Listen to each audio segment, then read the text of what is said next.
צדיקים עומדים שבדורנו וכל הצדיקים עומדים שוכבים מאחור ופרענו הקדוש צדיק יסוד עולם דחל מן המשום חוכמה רבנו רבי נחמן מפיקי שמחנה נוח נחמן גאומן זכותו יגן עלינו ובישראל אמן. ערב טוב à tous, בעזרת השם, בסייעתא דשמיא.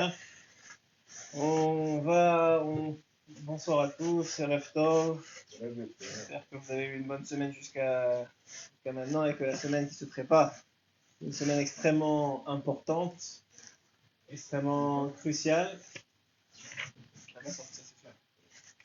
Extrêmement crucial. J'espère que vous êtes prêts ou prêts, chacun d'entre vous, à vivre ces moments extraordinaires qui s'appellent Purim.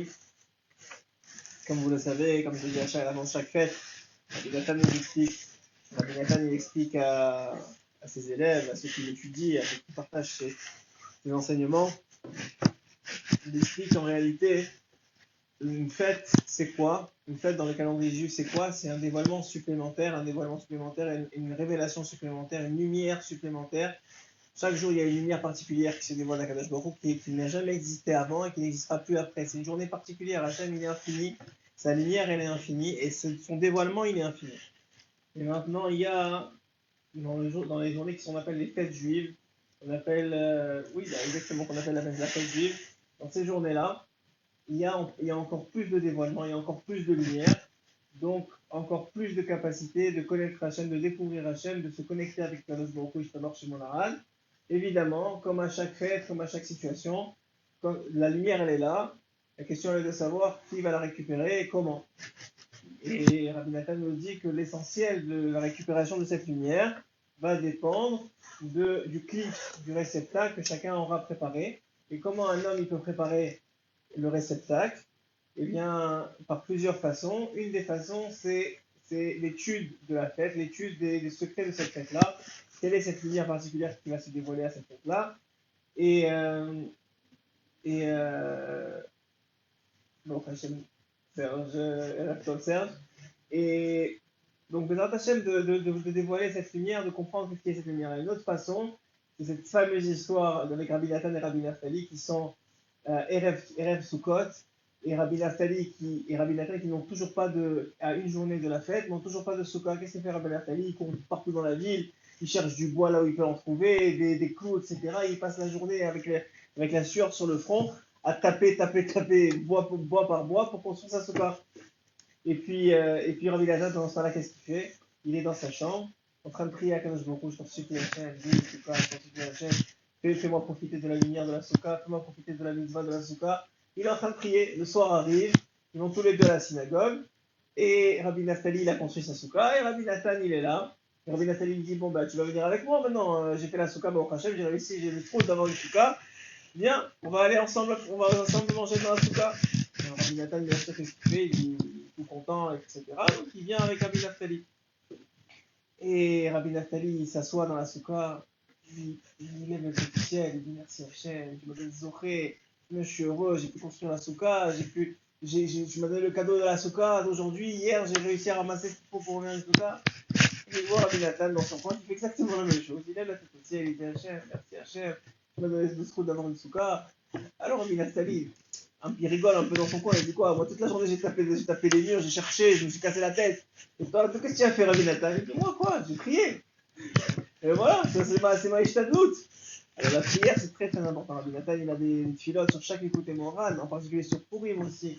Il y a un écoute de filotes qu'il faut absolument lire avant Purim. Il faut prier pour être débarrassé complètement de Amalek et toute la lumière que Purim a apporté. Alors ce qu'on va essayer de faire ce soir, c'est essayer de se préparer à Purim. Vous savez que Rabbeinu il dit que c'est le jour le plus grand de l'année. Ni plus ni moins. Il n'y a pas plus grand dans l'année que Purim. Même Kippour, c'est Purim, c'est comme Purim. Pourquoi vous pensez que Purim c'est le jour le plus grand de l'année? Qu'est-ce qu'il a de si particulier que... Enlève-moi les leçons parce que sinon on va être complètement... Qu'est-ce qu'il a de si particulier que le jour de Purim c'est tellement plus grand? C'est plus grand que Kippour, c'est plus grand que Shavuot, c'est plus grand que Sukkot. Mais Shavuot on a reçu Matan Torah. Rosh Hashanah c'est le jour du jugement. Comment ça va être plus grand que ça? Alors la réponse elle est dans la solution de Purim. C'est quoi cette lumière de Purim? Vous savez que ce monde-ci, il a été créé sur une seule base. La base de l'Astara. La base d'un voilement. L'Astara, c'est ce qui est caché. d'où vient le mot Esther. Esther, elle ne s'appelait pas Esther, elle s'appelait Adassa. On l'a appelée Esther parce qu'elle est venue, elle est venue dévoiler ce qui était caché. Qu'est-ce qui était caché? La relation entre le juif, le peuple d'Israël, et Hachem. Tout ce qui a été, tout ce qui a été caché par le fait qu'on avait fait le temple, le prophète Sarah avait fait le temple pendant 70 ans, il était en exil. Quand il n'y avait plus de temple, on n'avait plus de relation claire, nette, précise, dévoilée au monde entier, que Hachem il est avec le peuple d'Israël. C'est d'ailleurs la raison pour laquelle Achashverosh fait le Michté. Pourquoi il fait le Michté? Parce qu'il s'est trompé dans le compte des 70 ans. Et comme il y avait un prophète qui avait dit que ça allait durer 70 ans à Babel, et qu'au bout de 70 ans, il n'y a rien eu, il n'y a pas eu de reconstruction, il s'est trompé sur le compte, il a dit c'est fini. Hachem il les a laissés tomber, c'est terminé. Le lien il est coupé complètement. On va pouvoir profiter pour l'éternité de ce monde-ci sans que je nous embête et sans qu'on ait de morale à rendre et sans qu'on ait de compte à rendre. Il a fait ce grand mystère. C'est une des raisons. L'autre raison, pourquoi il a fait ce mystère-là, j'ai mis les rapports qu'il était marié, vous savez qu'Arajurach, il venait de rien, c'était il s'occupait des sources, il était, comment on dit en, moi je sais pas le terme, il s'occupait des chevaux du roi. C'est juste qu'il est par un galgal, pas le premier, voilà, très bien. C'est pas le premier, mais passe par un galgal de la vie, par une roue qui tourne de la vie, par une chance extraordinaire, il s'est retrouvé sur le trône.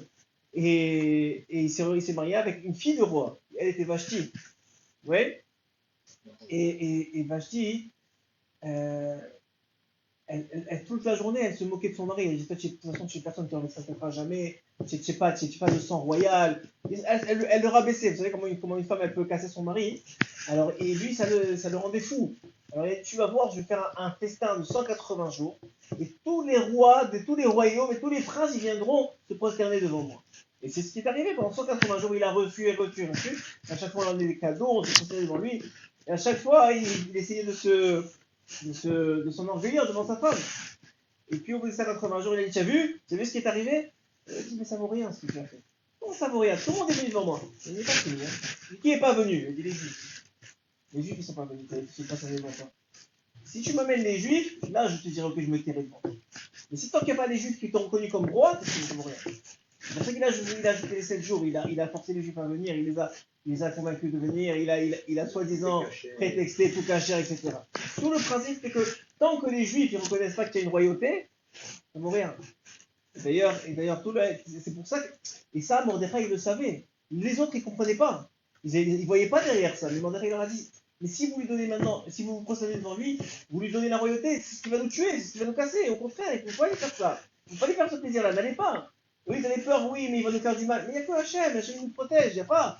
Il n'y avait que Mordechai qui avait cette force-là. Donc Mordechai, ce couple Mordechai et Esther, c'est ce lien qui devrait exister entre Hachem et le peuple d'Israël. Il y a un lien de couple aussi, possiblement, qui est entre n'importe quel couple. C'est cette capacité qu'a l'homme à avoir assez de compréhension de ce qui se passe, des événements, de qui est Hachem, pour pouvoir comprendre les choses et avoir une direction dans la famille. Et là, c'est au niveau du peuple, mais c'est une réalité même chacun à son niveau. Et à tel point que la femme, maintenant, le rôle de la femme, c'est pas d'aller voir directement la relation. C'est pas de croire directement à Dieu, c'est de croire en son mari. Parce que son mari lui dit, comme il a dit à Mordechai lui a dit maintenant c'est le temps d'aller voir Achashverosh. Un peu plus loin dans la Megillah. Mais il a dit, mais je comprends pas. Il vient de faire le décret. On a encore 9 mois, on a du temps. Non, maintenant, il faut y aller. C'est maintenant le moment de rentrer. Mais il ne m'a pas appelé, je reste là-bas. Il a dit, c'est pour ça que tu es là-bas. Ne crois pas que tu vas te sauver, que les juifs vont être exterminés, que tu vas te sauver. Ça marche pas comme ça. Nous, les juifs vont être sauvés, peut-être toi, tu vas te faire avoir. Alors va maintenant. Et elle a cru en Mordechai, elle a eu confiance en ceux qui disent, il y a une lâche qui dit que c'est ton mari. En plus d'être ton mari. Et donc, tout le principe, il est quoi? Qu'elle avait confiance. Elle avait confiance dans les paroles de Mordechai. Elle a fait ce qu'il y avait. Mais Mordechai, lui, d'un autre côté, il ne pouvait rien faire. C'est seulement Esther qui était capable de faire. C'était Esther qui était dans le palais du roi. Mordechai, il pouvait juste diriger, il pouvait juste la conseiller. Mais faire, c'était la femme. C'était la femme qui avait dû sauver le peuple d'Israël. C'est Esther. Alors, tout le règne, il est quoi? Ce monde, il est basé sur une astara. Okay? Il est basé sur une astara. Il est basé sur le fait que Hachem, il est caché. Et pourquoi Purim, c'est une des fêtes les plus importantes? C'est parce que c'est une des fêtes qui est contemporaine. Il n'y a plus de temps. Il n'y a plus de dévoilement complet d'Hachem, même un petit peu de dévoilement. On n'a pas mis 2000 ans d'exil, plus de 2000 ans d'exil. On est dans ce monde, c'est la fête de notre génération. C'est pour ça que c'est la fête qui va rester avec Hanouka, qui est la fête qui va rester après la venue du Mashiach. Avec Hanouka. Avec Hanouka et Pourri, la fête qu'on fêtera encore après la venue du Mashiach. Pourquoi? Parce que toute la raison que ce monde il est possible, c'est parce que justement il y a une astara, il y a un voilement d'Hachem. Il y a une astara, c'est ça le terme, il est caché. Et donc puisqu'il est caché, maintenant tout le travail d'un homme c'est de dévoiler, on l'a dit plein de fois, c'est le travail d'un homme juif, d'un homme de façon générale, c'est de chercher Hachem, de le trouver et de le dévoiler. Toute la raison pour laquelle il y a une mitzvah d'écouter la Megillah, c'est pour se réveiller de son sommeil. Il dira Binatan dans les Boutalachon, on va le voir ici aujourd'hui, que la mitzvah de Megillah, c'est d'écouter la Megillah, d'abord préparer à l'avance un petit peu, mais d'écouter la Megillah et de voir, d'écouter en filigrane, en dessous de l'histoire, où est-ce qu'il est Hachem. Déjà, au moment de Achashverosh qui fait le Michté, il est en train de tuer Vashti pour que qu'il va mettre Esther à sa place, alors que nous, on va faire la faute. Maintenant, il faut réaliser que le peuple israélien est en train de fauter contre Akadosh Baruch Hu, puisqu'il fait partie d'un rassemblement qui va contre Hachem, un festin qui va contre Hachem, il sort les kélim du Beth Amikdash, c'est-à-dire ça va contre la volonté d'Akadosh Baruch Hu, et quand même Hachem il est là, il sait que c'est pas notre vraie volonté au fond, même si on s'est prosterné, eux ils se sont prosternés, à part Mordechai, devant l'idolâtrie de l'époque, avant ça même, avant l'histoire de Purim, quelques années avant, il y a eu l'histoire à l'époque de Michaël et Azaria, etc. Ils se sont concernés devant l'idole de Nabuchodonosor. Mais comme c'était par peur et c'était pas vraiment leur volonté dans le cœur, et Hachem il savait ça, il savait que c'était la réalité, donc il leur a fait peur à l'extérieur, mais il les a pas touchés intérieurement. C'est Mida Kenegan Mida pour les réparations, mais Hachem déjà, on est en train de, c'est incroyable, moi, à chaque année que je lis ça, je trouve ça tellement incroyable. Il faut comprendre, on est en plein dans la faute. Le peuple d'Israël est en train de fauter contre Hachem. C'est pas la volonté d'Hachem qu'on soit là-bas. On n'a pas écouté le tzaddik et Mordechai.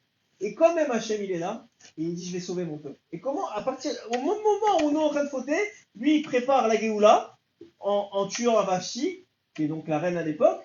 Il fait, la Gemara elle hésite, enfin elle a plusieurs opinions.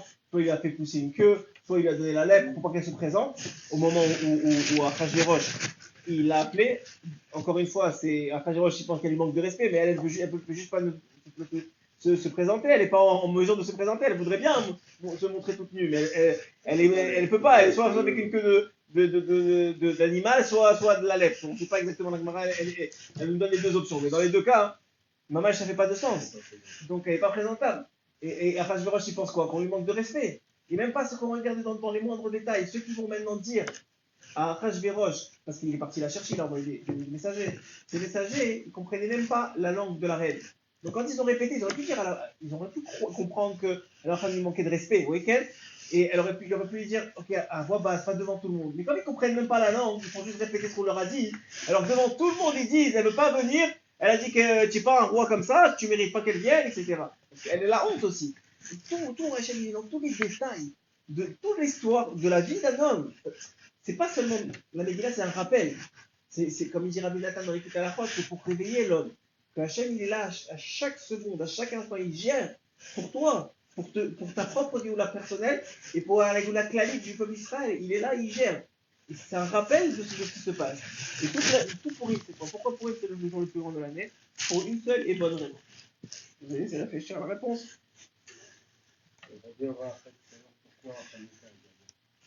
Ok, très bien. Alors, dans Purim, d'abord, l'idée principale, c'est que c'est le seul jour de l'année où il y a un élément fondamental qui empêche, qui voit la chaîne, qui empêche le dévoilement d'Akadosh Baruch Hu, qui est absent, qui est mort, qui est tué ce jour-là. C'est quoi? C'est Amalek, la puissance de Amalek. On vient par la chaîne d'Arfan. Amalek, c'est quoi? C'est cette force dans le monde. Cette force dans le monde qui est une force qui n'est pas une force, comment on va dire, temporaire comme ça. C'est une force qui a été créée au même moment que la force d'Israël. Je ne sais pas si vous vous rappelez, je vous ai dit l'année dernière, l'année d'avant, je vous avais expliqué que Rabbi Nathan, il révèle qu'au moment de la création du monde, Hachem, il a convoqué les anges. Plus exactement au moment de la création de l'homme. Hachem, il a convoqué les anges. Il leur a dit, qu'est-ce que vous pensez de la création de l'homme? Il y a des anges qui ont dit, il est capable de émettre de vérité, il est capable de bonté, il est capable de gentillesse, il est capable d'amour. Il faut le créer. Il y a d'autres anges qui ont dit, non, mais c'est un menteur, mais il est capable, il triche, et il n'est pas honnête, et puis de toute façon, il est orgueilleux. Il ne faut pas le créer. Et le Midrash nous dit, ils étaient en train de discuter, Et Hachem, il a créé déjà. Alors le Midrash dit, mais pourquoi, si tu les appelles, c'est pour tenir compte de leur opinion. Alors surtout que, un des enseignements de ça, c'est que Hachem, il aurait pu le créer, mais par humilité, il a voulu avoir, il a voulu avoir comment on appelle ça? Il a voulu avoir des opinions de gens qui sont autour de lui. C'est une des raisons que Khazal y ramène. Mais la plus forte raison, c'est celle qui m'attire à courir, c'est qu'en réalité, Akadosh Baruch Hu, il a créé l'homme à partir de la discussion. Comment ça? En fait, au moment de la création de l'homme, il y a deux forces dans l'homme qui ont été créées. Il y a la force qu'on appelle le concept d'Israël. Ça a été créé par tous les anges qui ont dit qu'il fallait créer. Tous ceux qui ont dit qu'il est capable de bien, qu'il est capable de donner, qu'il est capable d'amour, ça c'est Israël, dans son sens le plus beau, mais qui est aussi le plus pur. Et il y a eu la force de Amalek. Au même moment, les deux forces ont été créées. La force de Amalek, c'est tous les anges qui ont dit qu'il ne fallait pas le créer parce qu'il est capable de mensonges, voilà, de gava, etc. Il y a eu cette force de Amalek. C'est pour ça que jusqu'à la fin des temps, Hachem savait très bien, parce qu'il y a une mitzvah de tuer Amalek jusqu'à la fin des temps. Donc il savait très bien que Shaoul n'allait pas réussir à le détruire. Il savait, il connaît l'histoire Hachem. Il sait jusqu'à la fin des temps qu'il restera Amalek. Puisque ce sera le dernier peuple à rester qu'il va falloir détruire. Pourquoi? Parce que c'est une force qui, tant qu'Israël existe dans ce monde, il faut qu'il y ait un Amalek. Pourquoi? Parce que Israël, c'est la force de dévoilement d'Hachem. Ça veut dire, même si nous, on n'est pas au top, parce qu'on a chacun un peu d'Amalek, on a été comme, malheureusement, c'est comme le venin du serpent, il est dans l'autre sens. Donc, et l'Amalek, on sait que tout le monde sait que c'est le matériel du doute, ça fait, la même valeur numérique que le doute. Amalek, c'est la partie de doute qui est en haut. Le doute de quoi? Deux façons de douter dans la vie. Soit tu doutes d'Hachem, directement, soit tu doutes de toi. Mais c'est aussi douter d'Hachem. Parce que tu doutes qu'Hachem est avec toi, tu doutes qu'Hachem il t'aime, qu'il t'a donné les forces pour réussir, qu'ils t'ont fait un potentiel et que tu es là pour faire des bonnes choses, tu es là pour te concrétiser. Ça s'appelle le doute. C'est ça Amalek. D'ailleurs, quand est-ce qu'on voit Amalek dans la Torah? À deux endroits. Au moment où on sort d'Égypte, on va recevoir la Torah écrite, Matan Torah. Juste au moment où on sort d'Égypte, c'est le seul peuple qui vient. Et la Gemara a dit pour refroidir le peuple d'Israël. Comme dans une baignoire super chaude, ils savent qu'ils vont se brûler, mais ils rentrent quand même, ils vont mourir. Ils s'en fichent. Tout ce qu'ils veulent, c'est que nous, on soit moins connectés, que nous, on ait moins confiance en Dieu, que nous, on ait moins confiance en nous. C'est ça qu'ils veulent. C'est ça un mal-être. Donc ils s'en fichent de mourir. Ça ne les dérange pas. Tant et aussi longtemps qu'on n'est pas connecté, qu'on dévoile ça à Hachem. Ça, c'est la première fois où on le voit. La deuxième fois, c'est dans l'histoire de Purim. Aman, c'est un descendant direct de Amalek, qui est lui-même un descendant de Esav. C'est une partie. Hein? Les mecs qui disent qu'il faut mais au moins un descendant, c'est sûr que c'est un descendant. On ne va pas rentrer avec les Goulim parce que c'est déjà. Je dis les Goulim, c'est des parties de gens. C'est pas des gens qui relèvent directement eux-mêmes. C'est des parties, donc c'est des combinaisons qui sont compliquées à comprendre, il faut bien rentrer dedans. Mais en tout cas, tout ça pour dire quoi? Au moment où Amalek il vient soit avant de recevoir la Torah écrite, avant Matan Torah, soit je dis la Torah écrite, on va comprendre pourquoi, dans l'explication de Rabbi soit avant de recevoir la Torah orale, c'est-à-dire après. Vous allez me dire pourquoi on a reçu la Torah orale? La Torah orale, on a déjà reçu à Matan Torah. Alors si vous vous rappelez bien, dans l'histoire de Midrashim de Parashiot, on voit quoi? On voit qu'au moment de Matan Torah, on a dit Naaseh Venishma, on fera et on comprendra. Naaseh Venishma, on fera et on comprendra. Et puis, nous dit le Midrash, Hachem, on a dit ça au moment où on a reçu la Torah de Petit commandement, etc. Et puis quand on a commencé à recevoir toute la Torah orale, toutes les autres lois qui sont avec, on a commencé apparemment un peu à être bancal comme ça, on était plus sûr de ce qui se passait. Hachem, il a senti ça, il a pris la montagne, il l'a mis sur notre tête, comme ça dit le Midrash. C'est une image pour comprendre bien, mais en tout cas, il s'est dévoilé à nous. Il a dit soit je vous tue ici, soit vous acceptez. Et on a accepté. Est arrivé. Voilà. Il semblerait qu'on n'avait pas le choix. Mais on l'a fait quand même, on l'a accepté, on a étudié la Torah orale jusqu'à Purim, mais il y a eu le premier temple, on a fait les mitzvot, on a fait les halachot. Il y avait quelque chose qui manquait. Est arrivé Purim. Purim, c'est écrit que Chazal nous dit qu'on a reçu de nouveau la Torah. Imouf et Kiblon, on dit dans la Megillah. On a fait, on a reçu. On a fait, on a reçu. Imouf, on a respecté et on a reçu. Qu'est-ce qu'on a reçu de plus? Dafka, si tu dis qu'on n'avait pas le choix au moment de Matan Torah, tu peux dire la même chose au moment de Purim. Il y a Aman qui met un décret, qui veut tous nous tuer. Quel autre choix qu'on a? Alors là est la grande différence. C'est ce que Rabbi Nathan explique. En réalité, au moment de Purim, Oh, excusez-moi, au moment de Matan Torah, pourquoi il n'y avait pas de choix? Parce qu'il y avait un envoiement total d'Hachem. Hachem, il est là devant toi. Il te dit, soit je te mets je t'écrase ici, ici c'est ta dernière demeure, soit tu acceptes la Torah. Là, c'est clair qu'il n'y a pas de choix, il y a Hachem devant toi. Maintenant, avec Aman, c'est vrai on est acculé, c'est vrai qu'il y a quelqu'un qui veut nous tuer, mais il y a toujours le choix de dire, il n'y a pas Hachem dans l'histoire. C'est pas Hachem, c'est Aman, c'est pas Hachem. Comme aujourd'hui, on dirait c'est Poutine ou c'est quelqu'un d'autre, c'est pas Hachem. C'est pas Hachem qui gère, c'est lui qui a voulu tuer, c'est lui qui a.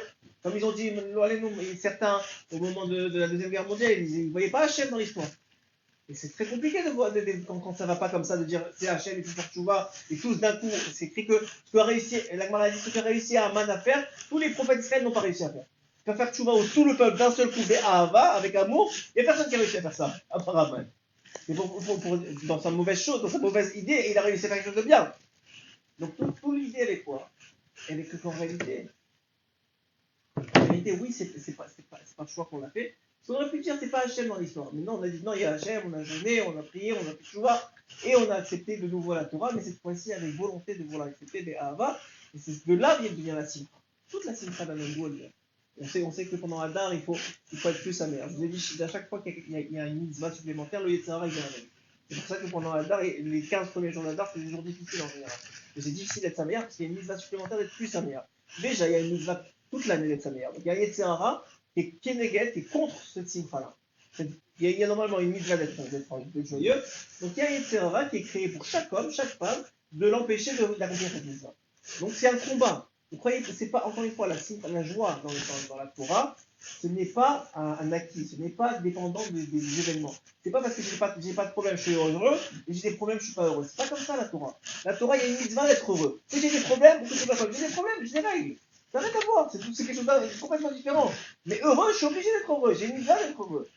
J'ai une mitzvah d'être heureux. De quoi? D'être juif, de pouvoir me lever le matin et de pouvoir faire la fila, de pouvoir mettre mes films, de faire Shabbat, d'avoir des enfants dans la Torah. Tout ça, il faut être heureux de ça. Tu as une mitzvah d'être heureux de ça. C'est une obligation. Tu ne peux pas être triste de ça. C'est un saut d'être triste de ça. Sinon, la Shrina, elle s'en va. C'est créer un homme qui est pas sa mère. La Shrina, elle s'en va. Et toutes les fautes d'un homme, elles viennent du fait qu'il n'est pas sa mère. Tu vois quelqu'un qui est en train de fauter, il n'est pas sa mère. Tu vois quelqu'un et tu dis alors quoi, il est à la plage, il est en Floride, il est à Miami, il est à Los Angeles, il est en boîte de nuit, il n'est pas sa meilleure. Non, il essaie de chercher des moyens de substituer la simcha, parce que la seule simcha qui existe vraiment, la vraie, celle qui contente un homme, c'est la sensation qu'il a qu'il est connecté avec Dieu. C'est ça la vraie simcha. C'est pour ça quand un homme il fait une bonne journée, il gagne de l'argent, il n'est pas vraiment, lui il croit qu'il est heureux parce qu'il a fait une bonne journée, mais il n'est pas heureux pour ça.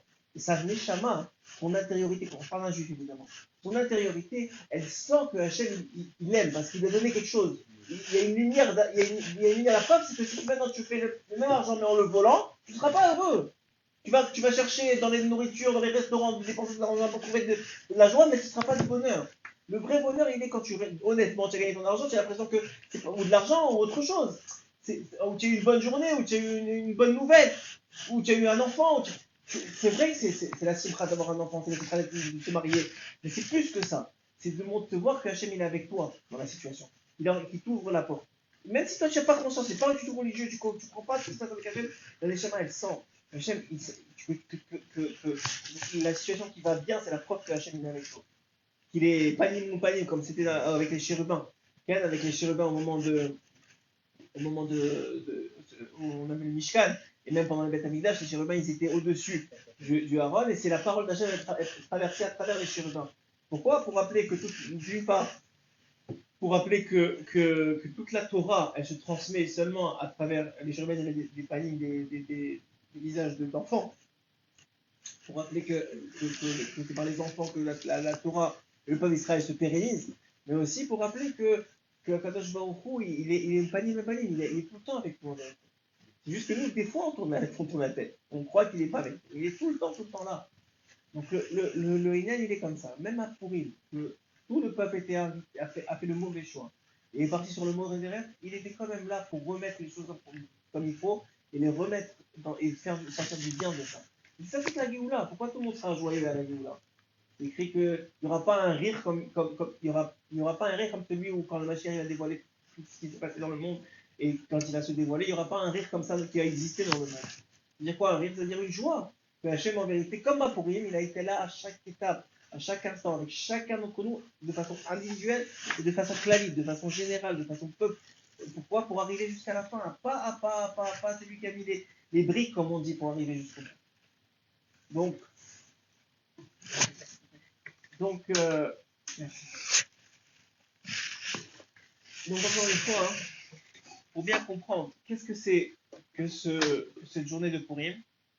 C'est une journée où Amalek n'a plus d'influence sur l'homme juif. Et si vous comprenez qu'Amalek, c'est tout ce qui empêche l'homme de connecter vraiment à Hachem, alors vous avez compris que c'est une journée extraordinaire. Extraordinaire. D'ailleurs, c'est une journée, on le sait, Rabbeinu dit que c'est la plus grande des journées de l'année, c'est une journée où toutes les demandes sont écoutées. Si ce n'est accepté, si c'est pour ton bien, c'est accepté. Mais si c'est pas pour ton bien, c'est une autre histoire. Mais au moins écouter. Alors qu'est-ce qui se passe? Comment ça se fait que il y a des gens qui continuent à travailler, qui passent la journée comme si rien n'était? Si tu me dis qu'il n'y a pas Amalek, ben de la même façon que vous voyez des gens à Kippour, c'est écrit à Kippour qu'il n'y a plus de Yetzirah. Hein? Le pouvoir du Yetzirah, c'est pour ça qu'on dit Purim, c'est comme Kippour, dans le sens que à Purim, il n'y a plus d'Amalek, ou à Kippour, il n'y a plus de Yetzirah. Et pourtant, tu vois des gens qui viennent en voiture à la synagogue, bon, on ne va pas mettre quatre règles, mais c'est une réalité. Pourquoi comme ça? Pourquoi ça arrive ça? Parce qu'en réalité, il faut comprendre qu'il y a des gens qui n'ont même pas de Yetzirah, même le reste de l'année, pas seulement Kippour. Le Yetzirah, il s'est occupé d'eux à un moment, il a mis sur le pilote automatique, il continue à faire toute la journée. C'est une habitude. Il se remet pas en question, il ne se repose pas de questions, et tous les jours, c'est un cercle vicieux qui engendre, une faute engendre une autre, une faute engendre une autre. Arrive Kippour, même s'il n'y a plus de Yetzirah, de toute façon, ils sont tellement habitués que. Ils ne voient même pas, peut-être l'année, il a un moment, ils sentent qu'il y a quelque chose, ils viennent, comme ça, ils sont tirés vers la synagogue. Mais de façon générale, c'est la même chose à Purim. Si un homme il est habitué à avoir tellement de doutes, face à Dieu, il ne croit pas en la Torah, il ne croit pas en les mitzvot, des cochis, il fait les choses, et qu'il ne croit pas en lui, il est tout le temps triste, même s'il fait semblant, on parle maintenant d'une vraie, on parle sincèrement des choses. Alors, arrive Purim, il ne voit pas tellement la différence. Mais quelqu'un que lui, il s'est préparé, il comprend l'environnement de Purim. Déjà toute l'année, il essaie de se battre contre un Malek. Toute l'année, il essaie de se battre contre le doute. Toute l'année, il se rend pour son Emouna. Toute l'année, il fait des jours de Torah. Toute l'année, arrive Purim. Mais c'est le si, c'est le top. Il est déjà, il comprend qu'il y a quelque chose qui se passe. Il y a une lumière. Il voit, il a le kéli pour recevoir. Il a le kéli pour recevoir. Alors, toute l'année de Purim, c'est quoi? C'est le dévoilement. On a dit la Megillah 2 fois. Le soir, parce que le soir, c'est la Stara, déjà le top de la Stara, de ce qui est caché, c'est la nuit. La nuit, c'est toute l'obscurité du monde, physique et spirituelle. Donc déjà dans la nuit à midi, il faut écouter la Megillah. Écoutez comment je suis avec vous, comment à chaque instant j'ai été là, comment ceux qui connaissent un peu la Megillah et qui étudient un peu, ils voient que chaque fois qu'on dit un Meler, par exemple, je veux dire chaque année, chaque fois que dans la Megillah on dit roi, c'est Hachem. Donc c'est Hachem. Par exemple quand Esther elle dit Amélia, est-ce que j'ai trouvé grâce à tes yeux? Elle parle pas à Hachverosh, elle parle à Hachem. Est-ce que j'ai trouvé grâce à tes yeux, Hachem? Et Hachem, il lui répond. Et quand il écrit Amélia Hachverosh, on parle d'Hachverosh et pas de Hachem. Et d'autres, par exemple, il y a ceux qui rentrent un peu plus, qui voient les racheter votes, les sauver votes des phrases. Ils voient que les racheter votes, c'est les premières lettres des mots, ou les fins, les dernières lettres des mots. On voit qu'il y a Yud qui va faire plein d'endroits dans la Megillah, où Hachem, il est caché, c'est lui qui gère. Tu vois comment il gère. Elle, ça, c'est il faut être écrit dans la Megillah. Parce que c'est tout du cachet, c'est tout comment on dit, entre les lignes, entre les mots. Hachem, il est là, il gère en fonction comme ça. D'abord, il y a la première étape, c'est l'époque de la nuit. C'est la seule mitzvah qu'il y a la nuit. On ne peut pas ni mettre avec les ni Mishordan, les quatre mêmes qu'il y a dans les quatre mitzvahs qui commencent par même. C'est donc la Megillah qui s'occupe 2 fois, une fois la nuit, une fois le matin, idéalement le plus tôt possible. Le soir de Purim, c'est très bien de se réveiller à 4 heures, de parler avec le beaucoup, de demander. C'est écrit que le Aaron, la banque d'Hachem, elle est ouverte. Elle demande juste, venez, demandez-moi. Demandez-moi. Alors, j'ai eu Shiura qui va chez moi cette semaine. Et il m'a dit, ah ouais, alors on demande, on attend qu'on reçoit le chèque. Je dis, c'est pas comme ça la vie. Premièrement, il y a une première étape qui est, est-ce que la demande elle est acceptée? D'abord, est-ce que la demande elle est étudiée? Après ça, il faut qu'elle étudie est-ce qu'elle est acceptée. Et deuxièmement, comment elle est répondue? Si par exemple, toi, tu demandes, ami, j'ai dit ça et je pense que c'est très bien. Si maintenant un homme, c'est un enfant, il vient voir son père, il lui demande de la drogue. Est-ce qu'il va lui donner? Non, il ne va pas lui donner. Ah, mais il a demandé. Mais c'est pas bon pour lui. Il va devenir dépendant, ça va être une catastrophe. Un homme, si pour lui, l'équivalent de la drogue, pour lui, c'est $1 million. Si lui, avec $1 million, il va aller faire des bêtises avec les filles, il va faire n'importe quoi, il va divorcer, ses enfants plus le respecter, il va voler, il va tricher, il va devenir fou, est-ce qu'on va lui donner? On va pas lui donner. Par contre, est-ce que cette fille-là, elle a servi à rien? Jamais de la vie. Même si c'est pas bon pour lui, Hachem il va faire quelque chose qui est bon pour lui, et avec cette fille-là, il va donner les $1 million distribuer à des pauvres qui ont besoin. Avec la même fille-là. Et lui, il va méritant d'avoir fait la tzedaka grâce à cette fille-là. Et en plus de ça, pas seulement ça, mais en plus de ça, grâce à la fille-là qu'il a fait, et maintenant il a prié pour quelque chose qui était peut-être pas bon pour lui, mais qui était bon pour d'autres. Donc il va aider les autres. Il va recevoir lui-même quelque chose qui est peut-être pas ce qu'il pensait avoir demandé. Ou Hachem il va prendre cette fille-là, il va protéger sa famille pour une chose qui devait arriver, qui ne va pas lui arriver. Et Hachem il fait tellement de. Il joue, il a ses comptes. Mais est-ce que la fille-là elle vaut rien? Bien au contraire, on te dit la fille-là elle est acceptée, les portes sont ouvertes. C'est le moment de prier à Kadosh Baruch Hu. C'est l'un des moments les plus propices, ce qu'on appelle être action, où la volonté d'Hachem de donner, elle est la plus haute dans l'année. La volonté de donner, pourquoi? Parce que ce qui empêche Hachem de donner, c'est qu'il n'y a pas de connexion. Il dit, ok, je vais donner, mais toi, c'est comme j'ai jamais vu mon fils il vient maintenant, et je ne le connais pas, il dit dans les devs, il me crache à la figure toute la journée. Qu'est-ce que je vais donner? Et quand il n'y a pas un Amalek, et cette force-là, justement, qui empêche la connexion, alors Hachem, il se rappelle de nous. Il se rappelle du lien qu'on a ensemble. Il se rappelle de ça. Et alors c'est pour ça que Chazal, ils ont instauré, que les Khamim, ils ont instauré que le jour de Pourim, tout celui qui tend la main, on lui donne, sans rien demander en retour, on lui donne, même un peu, mais on lui donne. Pourquoi c'est comme ça? Parce que de la même façon que toi tu agis, tu mets horaire, tu réveilles l'attribut divin qui est celui de donner sans condition. Hachem, il a cet attribut-là. Il donne et il ne regarde pas qui donne. Il donne. Il s'en fiche. Tu mérites pas le jour de Pourim, il s'en fiche de ça. On n'est pas dans les comptes. Seulement si toi tu agis de la façon, mais si maintenant ton petit tu fais la même chose. Alors lui, il ne peut pas agir comme ça. Comme l'histoire qui est racontée dans la Tiboni, il racontait il y a 2 semaines, j'ai beaucoup aimé. Il dit, il y a un homme, il est venu voir un rave. Et un homme, il est venu voir un rave avec son fils. Et c'était à l'époque de la Russie, il faisait très froid. L'Ukraine, la Russie, vous connaissez. Il faisait très froid. Et ils avaient un seul montant pour les deux. Maintenant, le père était très vieux, et le fils, il allait travailler pour le père. Alors le fils, il dit au père, écoute, moi je vais dans le froid, dehors, je travaille pour toi, donne-moi le manteau. Le père, il dit, mais dis-moi, moi je suis vieux, j'ai la peau sur les os, donc c'est moi qui garde le manteau. Ils étaient en marloquette. Ils sont partis voir le rave de la ville. Le rave de la ville, il ne savait pas quoi répondre. Lui, il est malade, il est vieux chez lui. L'autre, il sort, il est pauvre, il va travailler pour son père. Il dit, écoutez, je reviens dans 3 jours, et on va voir ce qu'on va faire. Est arrivé, pendant les 3 jours, les deux, ils ont réalisé quoi? Vraiment, on est allé voir le Rav pour une bêtise pareille. Ils ont commencé à se battre dans l'autre sens. Non, prends-toi, non, prends-toi, non, prends-toi. Ils sont arrivés devant le Rav avec la marloquette inverse. Non, je veux que ce soit lui qui l'a, non, je veux que ce soit l'autre qui l'ait. On dit quoi? Vous voulez vraiment à ce point-là? Il y a 3 jours, vous vous battiez pour avoir le manteau, maintenant c'est l'un qui va donner à l'autre. Alors il dit, tu sais quoi? Si c'est comme ça, moi j'ai un manteau en plus que je mets plus. Je vais vous donner, c'est tout. Vous allez avoir un manteau chacun. Le fils, il ne comprend pas. Il dit, pourquoi vous n'avez pas donné le manteau il y a 3 jours? Peut-être qu'on n'aurait pas eu tous ces problèmes-là. Il a répondu quelque chose de très fort. Maman, je trouve, faut écouter ça pour comprendre comment fonctionne Hachem. Il a dit, il y a 3 jours, chacun pensait à sa vie. Donc moi, ça ne m'est pas venu à l'idée de penser à vous. Chacun il pense à chacun. Oui, alors je dis, moi aussi je pense à moi. Mais vous êtes venu maintenant, chacun il pense à l'autre. Alors moi, ça m'a réveillé que, attends, moi aussi je peux penser à vous. Et là, exactement comme vous pensez à vous. Alors moi aussi je pense à vous. Et donc ça m'a fait rappeler que j'ai un manteau. C'est la même chose avec Hachem. Hachem il barre. Il voit que toi tu penses à l'autre, tu fais pas attention. Tu donnes à la tzedaka ce jour-là, avec des chefs, tout ce que tu peux, tu donnes. Et tu donnes sans compter, et sans condition. Hachem, ça le réveille, ça réveille cette fille-là chez lui. Il dit, moi aussi la même chose. Mais moi aussi la même chose avec vous. Et donc tout le Inyan, il est comme ça. En tout Pourim, c'est ça. Arrive, c'est quoi Matanot Levianim?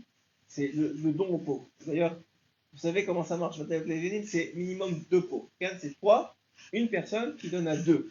Je vous ai expliqué que tout le Inyan de ça, c'est de montrer que Hachem, il est seul, il nourrit la terre entière. La multiplicité des choses qui existent, c'est lui. Donc quand toi tu fais une chose pour 2 pauvres, un minimum d'un repas, je ne sais pas comment ça un repas pour chacun, mais quand vous faites ça, quand vous donnez pour 2 pauvres, alors à ce moment-là, vous êtes dans le don. De la même façon que quand vous faites le shalom, en faisant Mishloach Manot, vous donnez un à son ami, il donne 2 mets, c'est une personne qui donne 2 mets à son ami, alors à ce moment-là, c'est la même chose. C'est le Inyan de quoi? que maintenant vous apportez du shalom dans le monde. Tout le but de Mishnah Rabanot, on sait, c'est le but du shalom. D'ailleurs, à tel point qu'aujourd'hui, on a tort d'envoyer Mishnah Rabanot parce que la personne va croire que tu l'aimais pas, c'est pour ça qu'elle va envoyer Mishnah Rabanot. Donc on fait vraiment à tous les gens qu'on aime et on aime tout le monde de toute façon, donc ça marche très bien. Mais on va dire, pourquoi tout ça? Parce que, encore une fois, que ce soit la tzedaka, que ce soit le shalom, tout ça, c'est des éléments qui, normalement, s'ils ne sont pas présents, empêchent le dévoilement d'Hachem. Et quand ils sont présents, on sait très bien que quand il y a une unité dans le peuple d'Israël, il y a personne, même au moment où ils faisaient des choses contre Hachem, personne ne pouvait les toucher. Pourquoi? À des époques où ils étaient complètement en dehors de la Torah, ils étaient unis, ça suffisait pour les protéger. Pourquoi? Parce que la Shrina, hein, de l'autre côté, va lui ouvrir. C'est par ici, par là-bas. Ah, il a les clés. Parce que la Shrina, hein,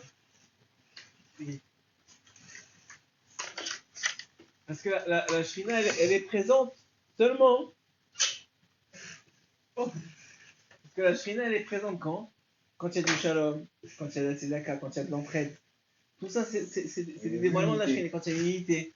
Oh, quand il y a une unité. On n'entend pas bien? C'est le truc peut-être qui s'est détaché, non? Vous entendez? Dites-moi si vous entendez bien. Ouais, on entend. Ah, ok. Ah bon. Tu nous as fait peur là. Alors, le Ratachem, on va dire, on enlève le son, sinon on va pas y arriver. Ah, ça va s'enlever? Ah bah, on me dit qu'il y a bien. Alors, pour revenir à ce qu'on disait, donc, tout le but de Purim, on a dit, c'est qu'il y a une Astara dans le monde, que Hachem il est caché. C'est tout le principe. Dans notre vie, Hachem il est pas dévoilé. Et Purim, c'est un rappel. Il y a un jour dans l'année qui te réveille de cette Astara, qui te réveille de ce voilement, qui te dit Hachem il est là. Et tous les mitzvot de Purim, c'est fait pour ça. C'est fait pour te rappeler qu'on peut dévoiler Hachem, soit par la Tzedaka, soit pour le Shalom, soit par la Megillah. Quand on dit Rabbeinu que raconter les histoires de Sipurim, ça réveille l'homme. Que Sipurim de Tzadikim, ça réveille l'homme. C'est la même chose, la Megillah, c'est un Sipour. C'est un Sipour. C'est un Sipour de Tzadikim qui s'est passé il y a longtemps, mais qui est présent encore aujourd'hui avec nous. Comment Hachem nous a sauvés, comment il nous a dévoilés, comment il a fait pour nous, pour être avec nous à chaque instant, comment dans les événements il s'est caché, il a dirigé Aman contre sa propre volonté, comme c'est écrit qu'à la fin des temps, les peuples ne vont même pas vouloir se battre entre eux, de Gog ou Magog, parce que là c'est écrit, et que Hachem va les amener, va les pousser les uns aux autres, pour s'énerver les uns contre les autres et se battre. Hachem il gère, il sait ce qu'il fait, il est tellement incroyable dans toutes les choses qui existent. Tout ça parce qu'il a un but ultime, et que ce but-là, il est de son dévoilement complet. Il est de tuer Amalek. Et à la fin, c'est ça qui va arriver, c'est qu'Amalek n'existera plus. Mais ce n'est pas encore le cas. Et le seul jour dans l'année où il n'est pas là, c'est le jour de Purim. C'est le seul jour dans l'année où il n'est pas là. C'est le seul jour dans l'année où on a une chance de justement, que ce doute-là qui nous emplit le cœur, qui nous empêche d'être heureux vraiment, de sentir la connexion, elle n'est pas là. C'est pour ça que c'est écrit qu'il faut boire. Il y a le Michté, c'est la dernière mitzvah de Purim. Il faut boire jusqu'à ne plus savoir la différence entre quoi? Entre Aman et Mordechai. Comment tu peux plus savoir entre Aman? Mordechai c'est le tzaddik ultime, Aman c'est le rachat ultime. Comment tu peux plus savoir c'est quoi la différence? Maintenant qu'il y a une différence, il y aura toujours une différence. La question elle est de comprendre, c'est quoi ne plus savoir? C'est d'avoir une conscience tellement grande d'Hachem que tu dis Mordechai et Aman c'est Hachem, les deux. Aman, il est là pour arriver à... Le but il est le même. C'est juste que Mordechai c'est la partie tzaddik, c'est la partie facile, et Aman c'est le bâton, c'est le bâton qui tape. Mais les deux c'est pour arriver en Israël, et la Géoula finale et le Mashiach.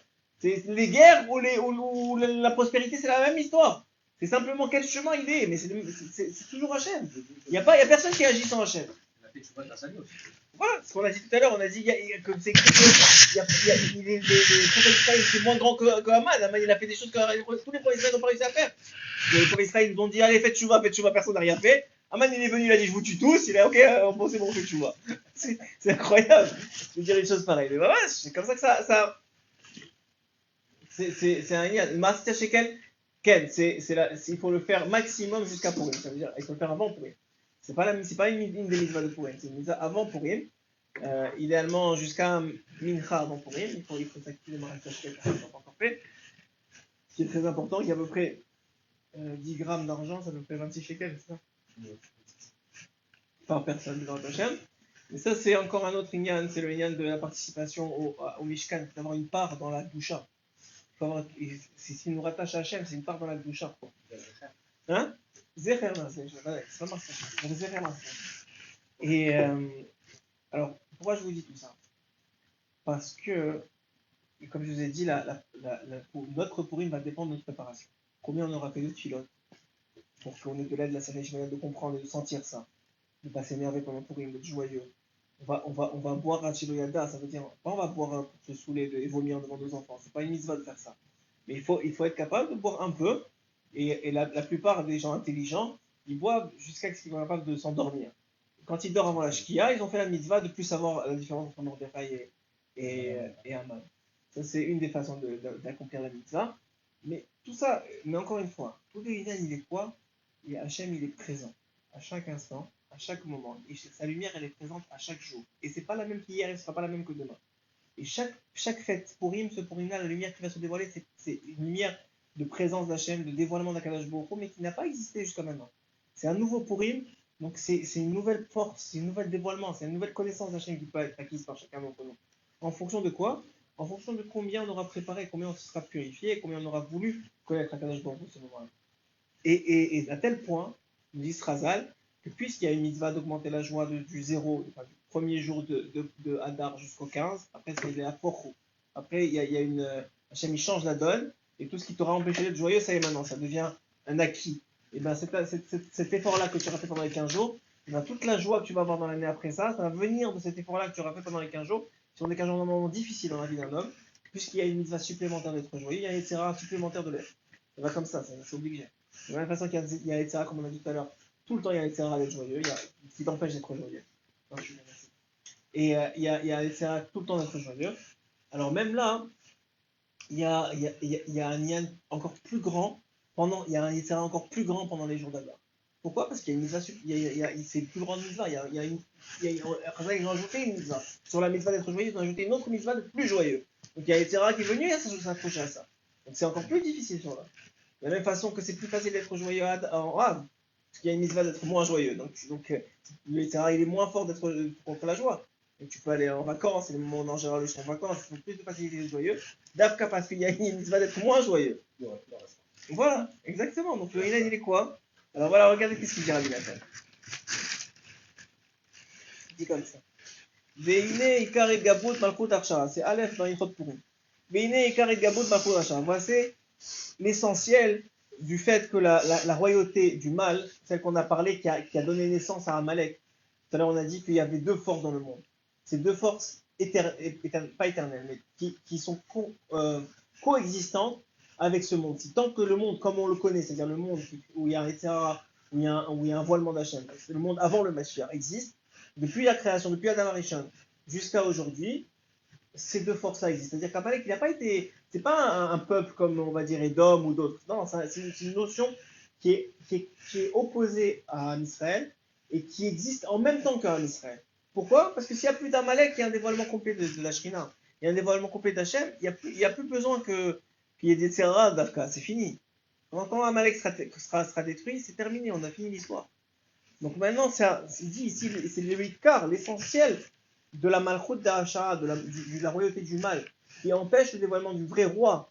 Cette essentialité-là, chez où Haman Amalek, c'est Haman Amalek, c'est ça la royauté du mal. Vous, que chez malchut Igdusha hi Esther. Parce que la malchut Igdusha, la royauté du bien, elle est où? Elle est en Esther. Esther, c'est quoi? C'est Beastara, elle est cachée. Pourquoi Esther, elle s'appelle Esther? Elle s'appelle Adassa, encore une fois. Esther, elle n'a pas. D'où il vient ce nom? Il vient du fait que Esther, elle a dû cacher qu'elle était juive. Elle a dû cacher qu'elle était connectée avec Hachem. Elle a dû cacher tout ça jusqu'à le dernier moment, jusqu'à la fin. Jusqu'au moment où il dit, mais qu'est-ce que tu veux de moi? Il dit, lui, il a voulu nous tuer. Et même elle voulait dire, elle voulait pointer vers Achashverosh, et Michael est venu, il a poussé la main vers Aman. Pour te dire à quel point on était dans une astara grande. Esther Astir. כמו שכתוב עוז ימד, ועל כן התגבר המלכות אחשוורוש על ידי פגם וחטא האכילה שגרם להם ליהנות מסעודה של אותו רשע.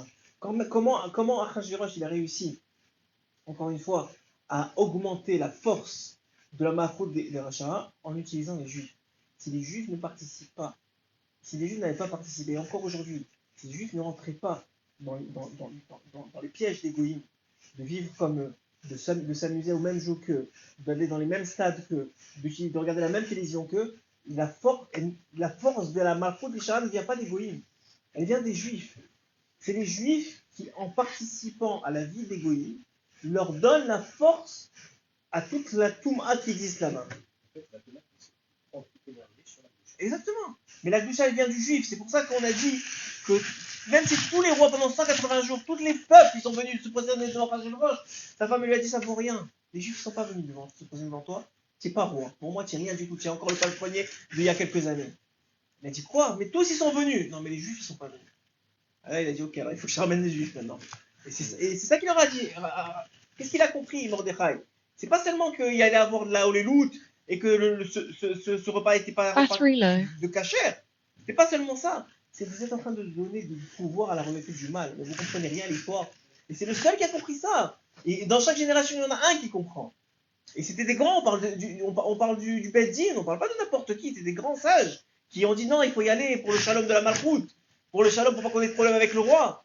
Mais on leur dit, mais on veut pas avoir de problème avec le roi des rois, pas avec ce roi-là de rien du tout qui aujourd'hui est là et demain sera plus là. Le roi des rois, on veut pas avoir de problème avec lui. Il a dit, va l'aider, il gaber alehem, qui a l'aider bgama achila ou astarat panim. Parce que qu'est-ce qu'il a réussi à faire en le faisant manger, en le faisant participer, il a réussi à les faire rentrer eux-mêmes dans ce qu'on appelle astarat panim, c'est-à-dire dans la déconnexion avec Hachem. Il a réussi à eux-mêmes les faire participer au voilement d'Hachem. Pourquoi? Parce qu'il a fait, lui, c'était quoi son idée de faire ce repas-là? C'était de célébrer le fait que les Juifs n'ont pas été sauvés au bout de 70 ans d'exil, alors comme le prophète l'avait prédit. Il lui a fait un mauvais calcul. Mais il est en train de célébrer le fait qu'Hachem nous avait laissé tomber. Kaviachol, bien sûr que non qu'il n'avait pas laissé tomber. Mais c'est ça c'est vrai. Il fait célébrer les Juifs de leur propre perte. C'est stupide. Alors il dit, j'ai sauté quelques lignes, il dit, V'itayev la asot asauda besof galut Bavel, dehainu besof hashim shana. À la fin des 70 ans, pourquoi? Parce qu'il dit, les 70 ans, c'est les 70 nations, et c'est les 70 années de Shena. J'ai sauté un peu, tu vois en bas, les 70 années de Shena, c'est-à-dire les 70 années où l'homme il s'est endormi, on est endormi. On voit aujourd'hui ce que je disais il y a 2 jours, je pense. Je disais, Hachem, il ne nous laisse plus dormir. Voilà le corona, voilà la guerre, il ne veut plus qu'on dorme. Parce que s'il nous laisse 2 semaines, on va être encore endormi. Il te dit, non, déjà on a oublié, tu ne réalises pas, mais on a oublié qu'il y avait le corona là. Le gars, on te dit, c'est fini les maths, on a oublié. Maintenant c'est la guerre, mais ça veut dire quoi? Ça veut dire Hachem, il te laisse plus dormir, il veut que tu te réveilles.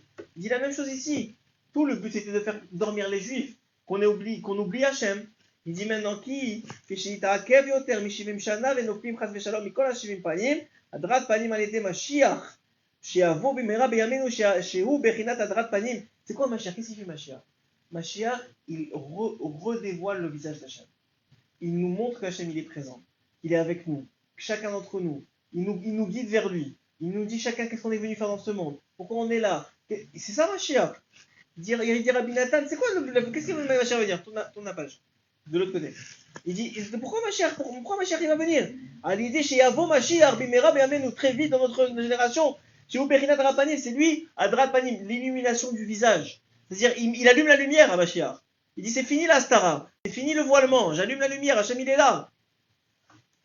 Et alors quoi? Bechinat Valatik Yomin Meta, Atik Yomin Ze Bechinat Adrat Panim, chez Kol Seudato chez l'Autoracha, et Kedel Archi Israël Bachilat Esou. Parce que lui, il voulait qu'on mange et qu'on s'éloigne d'Hachem. Il dit,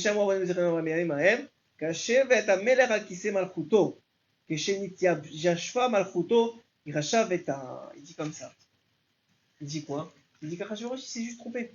Il a cru que maintenant, le roi, ça allait être lui. Comme Hachem, ça, il avait laissé la royauté de ce monde-ci. Hein? Il s'habillait dans les trucs de Kohen Gadol. Comme avant lui, Nebuchadnezzar, il a fait la même erreur. וזה שמצינו שכל העיקר הגאולה הוא אבי מרדכי על ידי סיפור מעשה באחר. Il dit tout le Inyan chaque année de lire, je vais très vite parce qu'il y a beaucoup à dire, mais pour tout le Inyan que chaque année il y a le fait d'écouter, de lire la Megillah, d'un dafka, d'une éguérette comme ça, et qui soit un parchemin, etc. Tout l'Inyan, c'est de réveiller l'homme juif. Dire, oh, c'est vrai que ça fait 2000 ans que je suis en exil, mais c'est pas ça la vie. C'est pas ça la fin. C'est pas ça qui va.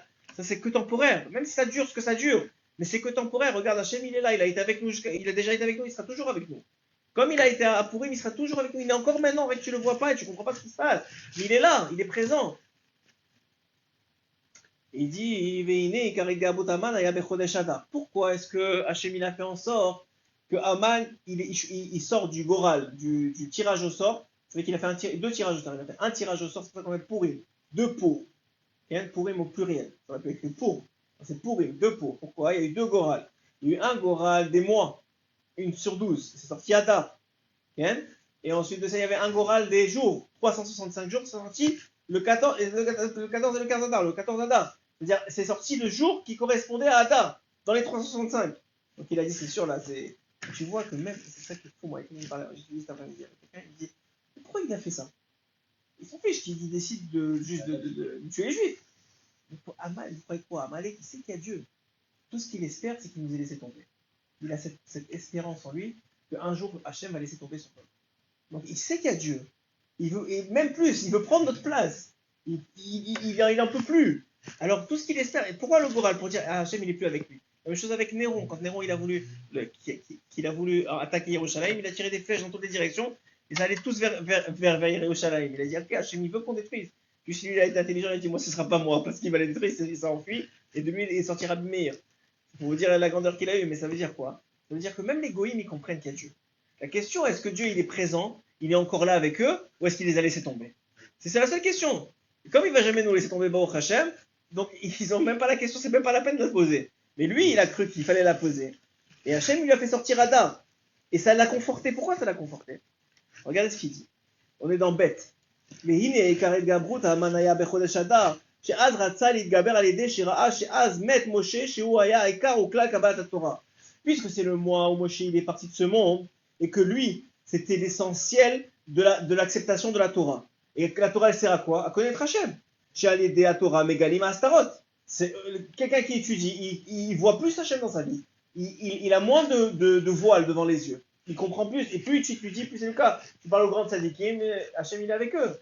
Ils te disent des choses qu'ils voient des scanners de la vie. Ouais, ils te disent pourquoi tu es venu dans ce monde, qu'est-ce que tu fais, pour quelle faute tu as fait. Le Harizal, il lisait sur le front des gens. Pourquoi? Grâce à la Torah. Donc maintenant, il dit, puisque c'est un mois où la Torah elle a été perdue, puisqu'ils ont perdu Moshe ce mois-là. Donc c'est un bon mois. C'est un mois pour finir l'histoire et complètement cacher Hachem. Si vous n'avez pas compris, c'est ce que dit le Zohar Kadosh. Quand un homme il part de ce monde, c'est vrai qu'il part de ce monde, il rentre dans l'autre monde. C'est une nouvelle naissance pour un homme. Partir de ce monde, c'est même une bénédiction. Parce que quand il est dans ce monde, quand un tzaddik il est dans ce monde, c'est le tzaddik le jour même qui protège l'âme d'Israël. Mais quand il part de ce monde, c'est pas juste lui le jour même. C'est toutes les mitzvot qu'il a fait, depuis Adam Arishon jusqu'à lui, toutes les Gilgulim qui rentrent avec lui au Gan Eden et qui illuminent tous les mondes, celui-là et tous les autres. Donc c'est un mois encore plus illuminé parce que Moshe il est parti sur ce mois-là. D'ailleurs, c'est écrit dans un autre qui coûte à la chôte que on sait que Moshe c'est quoi? Tout le but de Haman c'était quoi? C'était de réveiller la faute du veau d'or. Pourquoi? Qu'est-ce qu'il a fait? Il a mis un collier de Avodah Zara, il voulait que tout le monde se prosterne devant lui. Comme il a fait Nabucodonosor, il a monté une idole devant lui, il voulait que tout le monde se prosterne, Michael, Azaria et les deux autres, ils sont rentrés dans le four, ils ont été sauvés, mais sinon tous les autres se sont prosternés. Et d'ailleurs, c'est une des fautes qui a amené l'histoire de Purim. Et la même chose à cet endroit-là, il n'y a que Mordechai. Et Dafka Mordechai, les autres, ils s'énervaient contre Mordechai. Il dit, tu vois qu'il est en train d'arriver. Tu sais que tu ne vas pas te prosterner devant lui.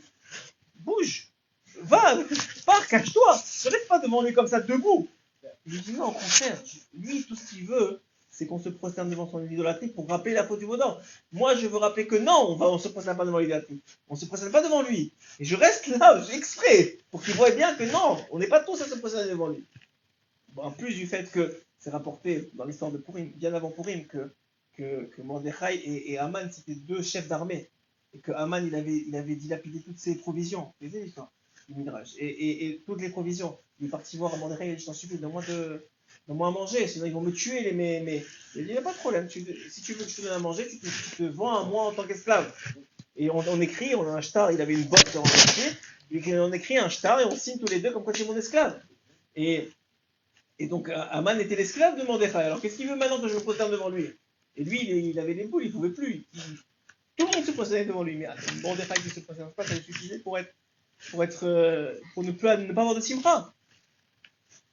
Et que rien ne valait pour lui. Alors Vein et Kar et Gabrotaman Siria Bachodesh Ratzali Gaber Alidé Shara Shaz. Donc Moshe Rabbeinu, c'est quoi? C'est la même idée. Moshe, c'est celui qui est contre la Vodazara. D'ailleurs, où est-ce qu'il est enterré, Moshe? On ne sait pas exactement où, mais on sait en tout cas, il est enterré en face de Bat Peor, de Beth Peor. C'est qu'il a l'idolâtrie au moment de l'Égypte, il y avait une grosse idolâtrie qui s'appelle Beth Peor, où il déféquait devant lui. Et d'ailleurs, au moment où on est sorti d'Égypte, on est revenu, quand on a fait 3 jours, on est revenu devant l'idole. C'est ça qui a donné l'idée à Paro de nous poursuivre. Il a dit quoi? S'ils sont revenus, ça veut dire que c'est l'idolâtrie, l'idole qui les a retenus ici, donc ça veut dire qu'on peut les attaquer. Et comment Hachem il a faussé pour qu'ils nous suivent jusqu'à la mer. Donc ça veut dire, et là encore la même chose. Il dit maintenant, où est-ce qu'il est Moshe enterré? Devant Beth Peor. Pourquoi? Parce que Moshe, c'est celui qui protège le peuple d'Israël contre les forces de l'idolâtrie.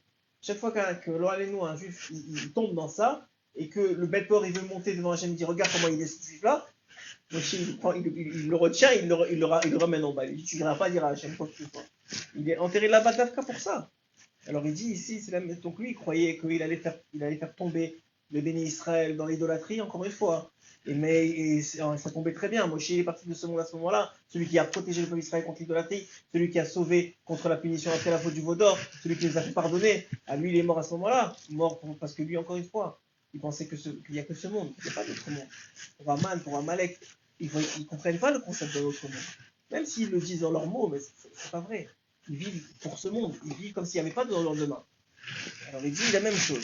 Tu vois, il y a Eka ou Kal Kabbalat Torah, l'idée à Torah Magim Astarot, qui Moshe Katuv Bamamar ou bien Abikurim, et Savar, chez Me'achad, chez Met Moshe, Az Mitbatel, Koach Resek Torah, et Ifshar les Galot Astarot. Il dit maintenant, quand Moshe est parti, on ne pouvait plus, selon lui, dévoiler tous les secrets de la Torah, et donc dévoiler Hachem, et puisqu'on ne peut plus dévoiler Hachem, alors on ne peut plus se battre contre l'Astara, contre le voilement d'Akadosh Baruch.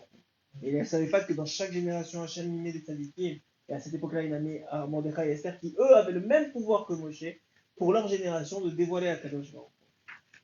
On va sauter, on va voir. וזה דבר נעשה בכל דור ודור, ואצל כל אחד ואחד מישראל, כשעושה תשובה באמת כראוי, כי זה בחינת תשובה שמי נשנותה מדרך הטוב, בחר לעצמו חלק בגורל הרע, חס ושלום, אזי אי אפשר לו שיתקן וישוב לדרך הטוב, כי אם על ידי תשובה שהוא בחינת שבת. dit qu'un homme maintenant, il a toujours, chaque seconde de sa vie, il a deux chemins devant lui. Il a un chemin qui le rapproche d'Hachem et un chemin qui l'éloigne d'Hachem. Et maintenant, en faisant le bon choix, alors il dévoile à Kadosh Baruch Hu. Chaque fois que tu fais un bon choix, tu dévoiles un peu plus Hachem. Chaque fois que tu fais un mauvais choix, tu caches un peu plus à Kadosh Baruch Hu. Il dit un homme, il a deux éléments. Azaïev Charlo, il Shikayem la Chouv, la Derech Hatov, Timalé des Chouva. Et la seule façon, alors s'il a pris le mauvais chemin, c'est qu'il fasse Chouva.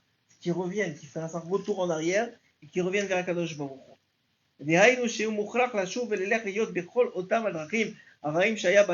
Comment il va faire tchouva? Hachem va le remettre dans les mêmes situations qu'il a été, dans les mêmes problèmes, peut-être avec d'autres personnes.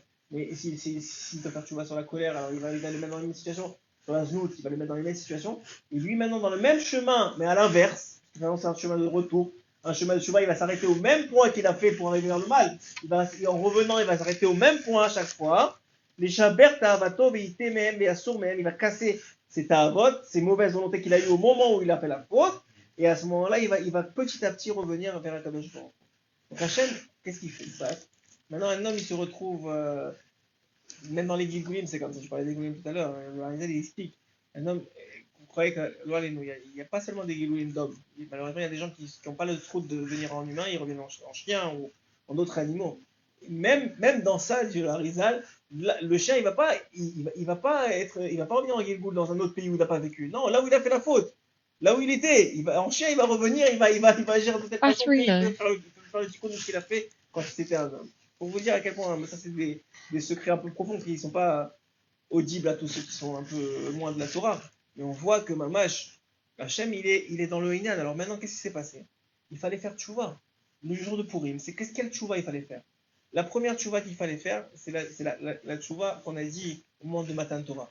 Au moment de Matan Torah, on a accepté la Torah, on a accepté la Torah orale, mais cette Torah orale, comment on l'a acceptée? Avec forcé. On n'était pas là pour la recevoir comme il faut.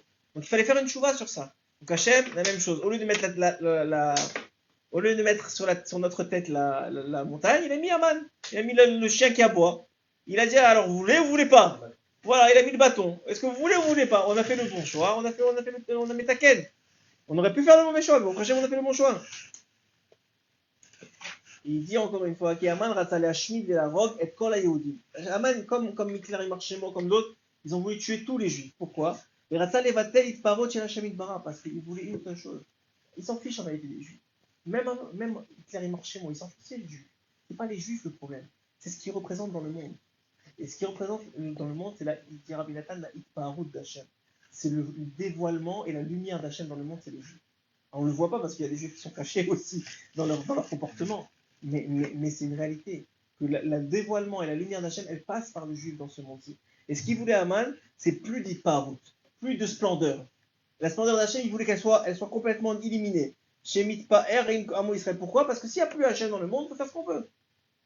Qu'est-ce qu'ils veulent les goyim qui sont pas? Il y a des goyim, c'est vrai qu'on ne parle pas, mais il y a des goyim qui veulent qui sonner Israël, on dit. Hein? On dit même à la fin de la Megillah, on dit plus le Rechaim, on dit sonner Israël.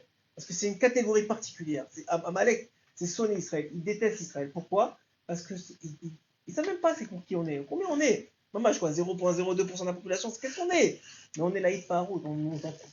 Là où tu entends juif. Là où tu entends, là où il y a des potes, on ne comprend pas. Parce que, encore une fois, c'est laïd par route, c'est le dévoilement d'Hachem.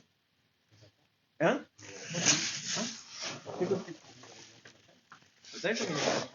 Quand on est représentant, on est le dévoilement, on est le vecteur de dévoilement. Plus que représentant. Représentant, je veux dire, ok, c'est un chaliard. C'est pas seulement un chaliard, c'est une partie de lui. Alors c'est vrai qu'au défend, on n'agit pas en tant que tel.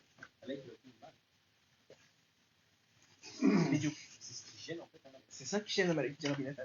Tout ce qui gêne Amalek, c'est qu'il y a une splendeur d'Hachem dans le monde, que cette splendeur-là, elle empêche elle gêne Amalek.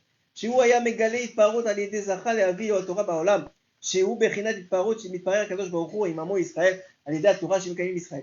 Comment est-ce que le peuple d'Israël arrive à dévoiler la splendeur d'Hachem? En faisant la Torah.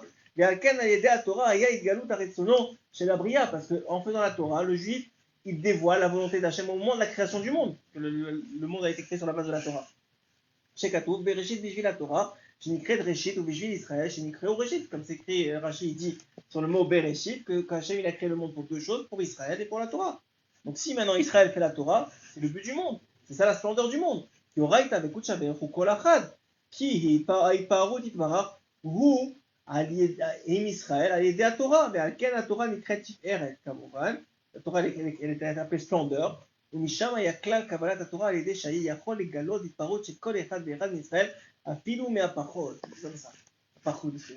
Il dit, c'est pour ça qu'au moment du Matan Torah, on a vu des choses que personne n'a vues, parce que chacun il était capable de dévoiler encore plus Hachem. Donc encore une fois, on peut rentrer comme ça, et Rabbi Nathan il rentre dans les détails, on n'a pas le temps ce soir, mais juste pour comprendre que tout le monde entier, il est basé sur deux forces. C'est deux forces qui sont tout le temps là. Une force de dévoilement, une force de voilement. La force de dévoilement, c'est la Torah, c'est les mitzvot, c'est le juif qui est vecteur de s'il fait les bonnes choses, qui est vecteur de ça. La force de voilement, c'est Amalek. C'est le doute, c'est le safek, c'est le mal, c'est la sitra achara. Tout ça, c'est le même côté. Maintenant, qu'est-ce qui se passe? Il y a un combat. Il y a des moments dans l'année où il y a une aide divine, Siata d'Ishmaël. Par exemple, on a dit à Kippour, le Tzera, il n'est pas cholette sur l'homme, sur le juif. À Purim, le Amalek, il n'est pas cholette sur le juif. Ça veut dire qu'il y a des moments comme ça où Hachem te dit, je sais que tu te bats tous les jours. Toute la journée, tu te bats, tous les jours de l'année, tu te bats. Ce jour-là, c'est un cadeau. Si je te l'enlève. Maintenant, tu peux prier, ça va être accepté. Tu peux demander, ça va être accepté. Tu peux te connecter, tu vas me sentir plus. Bien sûr, si un homme il passe sa journée, malheureusement, il n'a pas compris ce concept-là, il travaille comme n'importe quel autre jour. Il travaille, il y a bien un jour qu'on peut travailler, parce que les autres on ne peut pas travailler, Shabbat et les fêtes, on ne peut pas travailler. Mais celui-là, tu peux travailler, tu as le droit de travailler, tu n'as pas fait de l'obligation de travailler, mais combien tu perds? Chaque seconde, c'est des milliards. C'est mamage, comme quand Khazal ils disent que le Haron il est ouvert, que le trésor d'Hachem il est ouvert, tu peux aller juste te servir. C'est pourri. C'est pourri, c'est-à-dire il n'y a pas d'Amalek, il n'y a personne pour te barrer le passage entre toi et Akadosh Baruch Hu. Faut t'empêcher de connecter, t'empêcher de parler, t'empêcher de discuter. Alors qu'encore une fois, ça ne veut pas dire que tu vas être répondu sur ce que tu as demandé, mais la connexion elle se fait. C'est ça le plus important. Et donc tout le lien de Purim, c'est ça. C'est que le jour de Purim, il y a un dévoilement d'une lumière qui s'appelle que les voiles tombent. Mamash, les voiles ils tombent, il n'y a plus de voiles. Celui qui veut voir, il peut sentir, il peut comprendre, à chacun son niveau.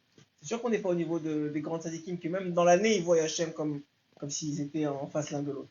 Ou Moshe Rabbeinu qui était en tout cas à ce niveau-là, et chaque génération, elle a ce tzadikim-là. Nous, on n'est pas à ce niveau-là, on se bat, mais on a moins d'efforts. Il y a tout un système qui est mis en place le jour de Purim pour permettre aux Juifs d'avoir une tourée route, un dévoilement, un réveil, se réveiller de son schéna, de son sommeil. Il faut attraper ça. Il faut attraper le plus qu'on peut. D'abord, premièrement, en écoutant un Megillah, l'écouter avec Kavana. C'est quoi la Kavana qu'on doit avoir pour écouter un Megillah? C'est de chercher Hachem dans les événements. Soit si vous êtes un peu, comme on a dit tout à l'heure, comme si vous êtes un peu plus technique dans les racheter votes, les sauver votes, ou dans la compréhension simplement simple de ce qui s'est passé. De voir que Hachem il gère tout dans tous les moindres détails. C'est la Megillah. Quand on donne les matériaux Lévionim, de savoir qu'on participe, c'est une participation au dévoilement d'Hachem dans le monde quand on fait la tzedaka. Hachem, c'est la main d'Hachem, Kaviachol. C'est le chaliard d'Akadosh Baruch Hu. Mamash comme ça. Quand tu fais Mishlach Manot, la même chose. Tu amènes du shalom dans le monde. C'est un dévoilement d'Hachem encore une fois. Quand tu fais le mishté, le but du mishté, c'est de metaken, de la même façon qu'on a mangé pour les mauvaises raisons, avec les mauvaises personnes, pour les mamash les mauvaises raisons. On vient maintenant manger en honneur d'Akadosh Baruch Hu, pour dévoiler sa grandeur, pour dévoiler le fait qu'il est tout le temps avec nous, pour dévoiler qu'il est là dans le bien comme dans le mal, qu'il n'y a pas de mal dans le monde, que c'est que du bien, que c'est nous qui ne comprenons pas comment ça marche, et qu'on est là, et qu'on arrive à boire et à se réjouir de ça, et d'être dans une vraie simcha. C'est un takata didim. L'un des seuls écoutés moral, Rabbeinu, il parle du Purim, c'est dans la Torah Yud qui parle des Amtakat Azinim. Amtakat Azinim, ça veut dire qu'un homme, pourquoi un homme n'est pas heureux? Parce qu'il a des dinim, des rigueurs dans sa vie. Et des rigueurs qui l'empêchent de travailler suffisamment sur sa joie. Parce qu'il a des problèmes de Shalabay, il a des problèmes de Pardassa, il a des problèmes de santé. C'est des rigueurs. C'est des rigueurs qui empêchent un homme de faire abstraction de ça et d'être connecté et d'être joyeux. C'est un Amtakat. Alors Rabbeinu, dans cette Torah-là, il dit faut taper des mains comme ça. Okay, les 10 doigts, c'est la Asara Shpirot, c'est les 10 Shpirot, il faut taper les mains comme ça, il faut danser. Dans cette même Torah, il dit que tout ça, ça amène un Amtakat. Et dans cette Torah-là, il y a quelques années, on l'avait fait ensemble pour Purim. Dans cette Torah-là, vous verrez dans la Torah Yud, là-bas, il dit que c'est la Bechila de Esther et de Mordechai, et que c'est tout ça, c'est Amtakat Adinim, c'est un jour de Amtakat Adinim. C'est un jour d'allègement des rigueurs. C'est un jour de dévoilement d'Hachem. Hachem, il est co-bonté, donc il n'y a plus de rigueur dans le monde, toujours. Hachem, celui qui va attraper ça. Isaac, il y a des questions? Ouais. Dis-moi. Comment la grandeur d'Hachem peut gêner un homme? Il sait que ce sera prêt à faire. Encore une fois. Aman, Amalek, il comprend que Hachem, il a créé le monde. Mais il veut absolument il veut croire en tout cas que Hachem il a créé le monde et que ça y est, il s'est retiré. Il a appuyé sur un bouton, ça a créé le monde et c'est terminé. Il veut ça, il veut se convaincre de ça. Pourquoi il combat Israël, il combat Hachem à travers le combat d'Israël. Il ne comprend pas, ça marche pas son histoire. Mais lui il se dit, il a confiance, il a espoir qu'à un moment ou à un autre Hachem va dire j'en ai marre, ça suffit. On va les laisser tomber. Ils ont fait trop des bêtises, comme disent les rabbins. Vous avez trop pas respecté Hachem. Ah, ça y est, ça suffit. Il vous a laissé tomber, maintenant c'est nous. Ça, c'est tout la lignage qu'ils ont dit que la Hakeda, c'est pas Israël, que c'est Ishmael, tout ça, d'où ça vient? Ça vient du fait qu'ils ont dit, ouais, de toute façon, vous, ça y est, vous avez trop déconné. c'est fini, maintenant c'est nous qui avons pris la place. D'où ça sort une histoire pareille? Ça n'existe pas. Hachem, tu crois qu'ils ne savaient pas qu'est-ce qui allait arriver depuis le début? Ils savaient très bien qu'est-ce qui arrivait. C'est très bien. On a dit même à Pourim, il nous a punis seulement parce qu'on s'est prosterné à l'époque de Nebuchadnezzar et à l'époque de Haman. On s'est prosterné, mais on s'est prosterné extérieurement. Personne ne voulait vraiment se prosterner. Dans le cœur, personne s'est soumis à l'idolâtrie. Mais on avait peur, donc à cause de ça, il y a eu Pourim. Mais Hachem, il savait ça. Et ça, c'est des choses que les gens ne peuvent pas voir avec leurs yeux. Encore une fois, Haman, il se trompe. Amalek, il se trompe. Hitler, il s'est trompé. Il marchait mauvais écran. Et tous, ils se trompent de quoi? Tout le que Israël, c'est... Encore une fois, pourquoi ils se trompent? Parce que nous-mêmes, on se trompe sur nous-mêmes. Nous-mêmes, on ne se comporte pas comme Israël. Il faut dire la vérité. On ne veut pas tarper la Satan. Mais c'est une réalité que le peuple d'Israël, même la splendeur qu'il contient, elle-même, elle est cachée. Parce que Amalek, il est aussi en nous. Nous-mêmes, on ne croit pas fondamentalement et 100% que Hachem il nous aime et qu'il veut être tout le temps avec nous, et que Mamash, même malgré toutes les fautes qu'on a fait, on est quand même autant aimé, autant apprécié, autant truc. On croit bon, peut-être aussi c'est vrai. On a le doute. Exactement, on a le doute. Et c'est le Amalek qui est en nous. Alors nous-mêmes, on n'est pas au top dans cette histoire-là. C'est pas qu'on est en train de se jeter des fleurs. Au contraire, on est en train de dire que c'est une occasion que Hachem il donne chaque année pour nous rappeler quel est notre rôle, quelle est notre position dans la vie, qu'est-ce qu'on peut réussir à faire. Et Dafka, et il se trompe. Bon, Hachem qui se trompe, heureusement qu'il se trompe. Parce que sinon on serait dans de beaux draps, comme on dit. On parlait tout à l'heure de Hanouka également. Oui. Alors pourquoi Hanouka? Est-ce que c'est aussi une des fêtes qui, selon beaucoup de dérotes, va rester à la fin des temps? On a dit Pourim parce que justement, c'est tout ce qui a amené à la Géoula. Ben Hanouka, c'est un peu la même idée. Qu'est-ce qui s'est passé à Hanouka? Bon, c'est pas le sujet du soir, mais c'est juste pour comprendre. Qu'est-ce qui s'est passé à Hanouka? À Hanouka, il y a aussi une autre forme d'agression. C'était pas une agression sur notre corps, comme Hitler ou Amalek, où à chaque fois qu'Amalek s'est attaqué à nous, il s'est attaqué à notre corps. Pourquoi? Il s'est attaqué à notre extériorité. Parce qu'il veut plus qu'on soit dans ce monde-ci. Yavan, excusez-moi. Yavan, oui, tu m'as dit, j'ai entendu Yavan. Yavan, qui est donc les Grecs, eux, ça ne les dérange pas qu'on continue à vivre. La seule chose, c'est qu'ils veulent la même chose. Ils veulent une déconnexion du peuple d'Israël avec son créateur. Mais c'est moins fort donc ils sont attaqués quoi? À l'assimilation. Et d'ailleurs, ils ont réussi mieux que Amalek, malheureusement. Aujourd'hui, vous avez aux États-Unis, 2/3 du peuple d'Israël, il est assimilé. On devrait être des millions aujourd'hui. On devrait être, si vous comprenez, oubliez les pogroms et la Deuxième Guerre mondiale et tout ça, même sans ça, le nombre de juifs aux États-Unis, même en France, même dans plusieurs pays d'Europe, qui se sont mariés avec des non-juifs, qui ont quitté la religion, qui ont fait des enfants qui ne sont même pas juifs, parce que le père est juif et la mère est non-juive. Et combien on a? Aux États-Unis, c'est flagrant. C'est-à-dire c'est 1, 2, 3 générations, c'est terminé. C'est-à-dire, et on le voit, et les gens et aujourd'hui, le mouvement de réformisme, il vient d'où? Il vient de gens qui se sentent mal avec ça. Donc ils essaient de faire croire que oui, bon, on a quand même un peu juif. Mais je suis désolé, si ta mère elle est pas juive, tu n'es pas juif. Ça s'arrête là, tu peux te convertir. Mais encore une fois, c'est pas leur volonté. Ils veulent pas ils sont détachés. Ils veulent pas de ça. Mais tu le vois bien. Et d'ailleurs, c'est grave de dire une chose pareille, mais c'est une réalité. Que quand le grand-père, il chômeur Shabbat, ce que tu veux, mais il a commencé à ne pas respecter telle mitzvah, à ne pas faire ça. Et ben, le fils, il a fait un peu moins, et le fils encore un peu moins. Et la 4e génération, elle est déjà mariée avec une non-juive, ou inversement avec un non-juif. Et on le voit aujourd'hui dans le monde entier.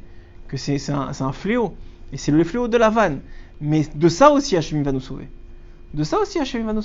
Et puisque ce sera des deux aspects qui nous ont sauvés, et notre corps et notre âme, alors ce sera le plus grand miracle. Pourquoi est-ce qu'on ne va pas fêter Pessah? Il y aura Pessah, mais pourquoi on ne va pas le fêter? Parce que c'est écrit qu'il y aura tellement, à la venue du Mashiach, il y aura tellement de grands miracles que l'ouverture de la mer Rouge, ce sera une anecdote, ce sera rien du tout. On va pas devenir waouh, qu'est-ce qu'il a fait Hachem? Les 10 plaies, c'est rien. Pourquoi? Parce que quand on va voir chaque jour qu'est-ce qu'il a fait pour nous sauver et notre corps et notre âme contre Yavan et contre Amalek, on va dire mais attends, mais c'est des milliards d'ouvertures de la mer Rouge, c'est des milliards de diplés qu'on a eu pendant toutes ces années. Et on va voir ça de nos yeux, on va dire ça on peut fêter. Azak ou Baor. Une autre question. Ah ouais, vas-y, dis-moi. Est-ce que tu peux rappeler la Ségoula de Purim en allumant Mordechai et Esther et les Télim à lire? Ah, je l'enverrai celle-là. Il y a une ségoula d'allumer en l'honneur de Mordechai et Esther le soir de Purim. Et il y en a qui disent même le soir de jeûne d'Esther. Et j'enverrai ça sur le groupe Bezrat Hashem Inter. Il y a des Télim à lire aussi associés à ça. Bezrat Hashem. Mais il y a beaucoup de ségoula. Alors voilà, juste pour rappeler très, très simplement. Quelqu'un qui veut. Et d'abord, il faut beaucoup de Siyata Dishmaya. Comme on a dit, on a commencé l'histoire avec l'histoire de Rabbi Nathan qui priait énormément. Donc il y a un l'écouté de Philote avant Purim d'abord. Il faut lire l'écouté de Philote de Rabbi Nathan ou des prières associées au fait de réussir son Purim. Demander à Hachem de l'aide. Parce qu'on est tellement pris dans Amalek toute l'année que je vous ai dit, même s'il n'est pas là ce jour-là, on est quand même avec le reste du venin qui nous reste sur les mains. Le reste de la saleté de Amalek qui est tout le temps avec nous. Donc c'est très difficile d'en se débarrasser. Il faut beaucoup de Siyata Dishmaya. C'est une première chose. Deuxième chose, prenez un jour chofesh. Ne travaillez pas ce jour-là. Chaval. Ne travaillez pas. Faites cet effort-là de ne pas travailler ce jour-là. Le soir, vous avez la Megillah avec vos enfants. C'est des moments extraordinaires. Vous avez écouté la Megillah. Lisez-la avant. Il reste encore 3 jours. Lisez-la en français. Regardez comment les événements. Il y a des livres aujourd'hui qui racontent même avant l'histoire de Purim. Qu'est-ce qui s'est passé depuis la sortie d'Égypte jusqu'à l'histoire de Purim. Tout ce qui s'est passé. Tout ce que Hachem il a fait comme étape pour arriver jusque-là. Combien il y a eu de Koresh, et Koresh il a eu d'Ariavesh, et lui il a pris le pouvoir de lui. Tout ce qui est arrivé pour arriver jusque-là. Il y a des livres en français aujourd'hui qui existent, ou même sur internet vous trouvez, lisez, que vous arriviez avec la Megillah un petit peu préparé pour écouter, pour être capable de sentir qu'est-ce qui se passe. Ça c'est une première chose.